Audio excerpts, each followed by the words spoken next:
поръчки. Това е сбор от всички поръчки на очила, контактни лещи, прехвърляне на стъкла на нова рамка, аксесуари и услуги, направени от един клиент при еднократното му посещение в оптиката. Горе в лявата част има 4 бутона,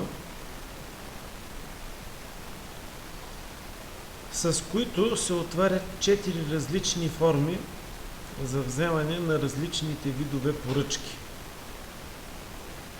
които ще бъдат разгледани по-подробно. Под тях се намира таблица,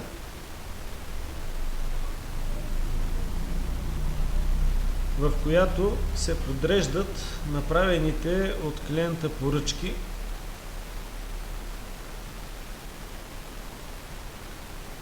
като техният брой е неограничен. За пакета. В полето общо виждаме сумата от всички поръчки в пакета или това, което трябва да плати клиента. Най-горе в дясно има поле номер на пакет, в което при натискане на бутоните "Запиши" или "Печат" пакета се записва в базата данни и получава уникален номер. Ето, записахме го и получихме уникален номер, който е пореден, и с този уникален номер ние можем винаги да намерим пакета в базата данни, когато го търсим. Първата цифра от този номер показва номера на оптиката в фирмата. А номера след долното тире вече е самия номер на пакета. Под номер на пакета имаме дата. При отваряне на пакета датата е нереална. Но когато запишеме пакета в базата данни и получиме уникалния номер, то автоматично се генерира датата, на която е взет пакет. И тя не може да бъде променяна по никакъв начин. Под полето дата има поле оптика, в което автоматично при логване на оптика юзера в системата се изписва оптиката, от която се е логнал. След това е поле клиент. Тук в това поле въвеждаме името на клиента или го избираме от базата данни. Как става това? Натискаме бутона, който е с трите точки, и ни се отваря допълнителен прозорец. Ако клиентът е нов и не съществува в базата данни, въвеждаме името на клиента. Ако ни предостави датата на раждане, можем и нея да въведем, и телефонния номер.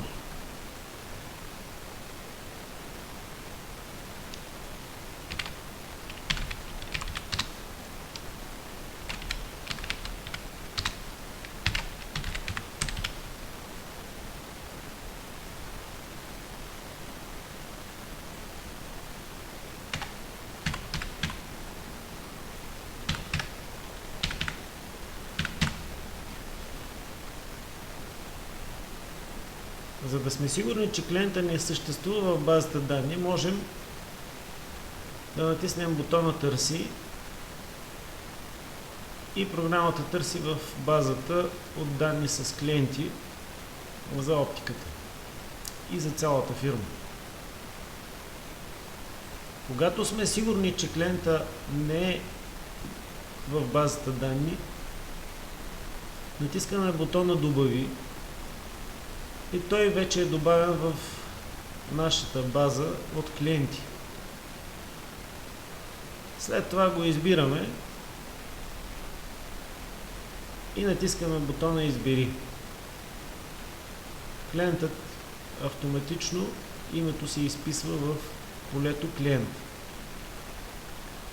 Ако искаме да направим промени, нещо сме объркали, искаме да променим името на клиента или телефонния номер, с хикчето изтриваме и въвеждаме отново данните на клиента.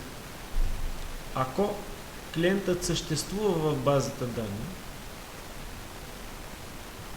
можем да въведем телефонния му номер, даже не и целия, а само някои цифри. Натискаме бутона Търси и ни излизат всички клиенти, които телефонните им номера започват с цифрите, които сме въвели. Или може да въведем първото име на клиента, също да натиснем бутона Търси и ни извежда всички клиенти с това, което сме посочили като име. Избираме си клиента, който прави поръчката. Бутонът Избери и той автоматично се генерира в полето Клиент. Ако клиента няма възможност да плати цялата сума, в полето Капаро се въвежда капарото, което ще остави клиента.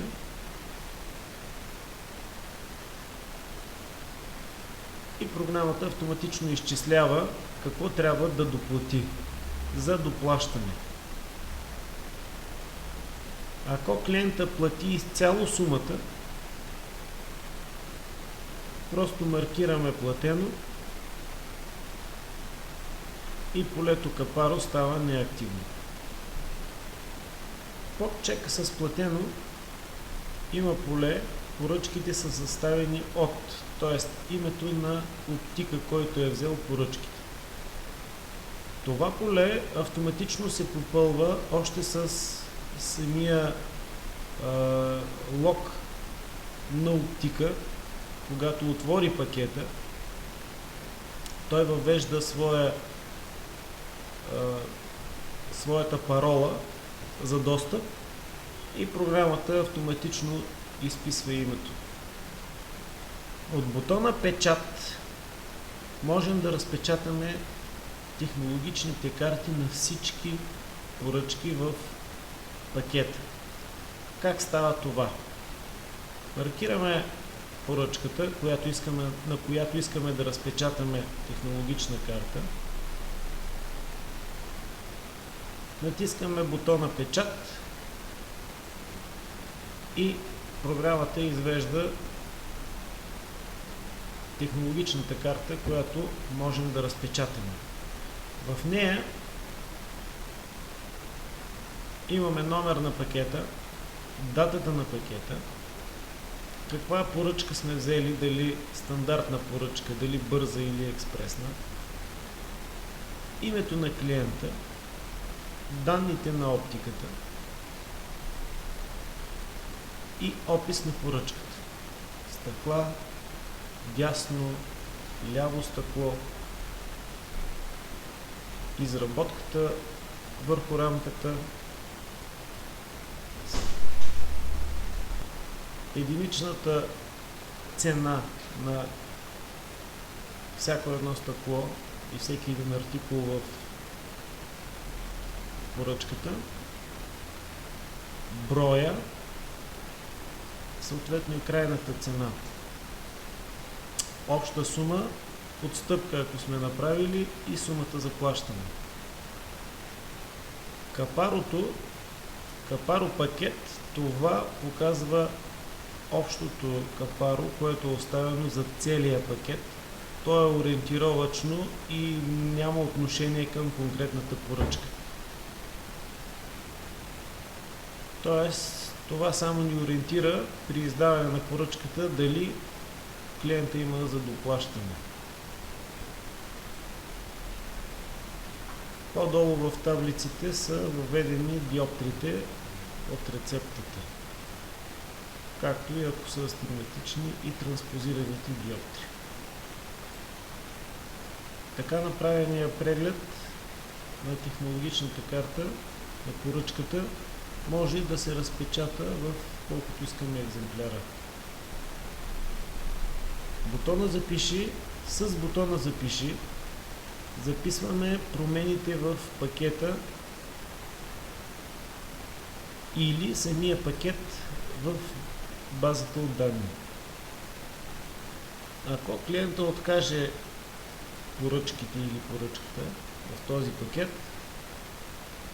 без значение, че сме записали вече в самия пакет в базата от данни, с бутона отказване, при натискане на бутона отказване, отказваме пакета и нещата се нулират, т.е. поръчките се нулират. Ако всичко е наред с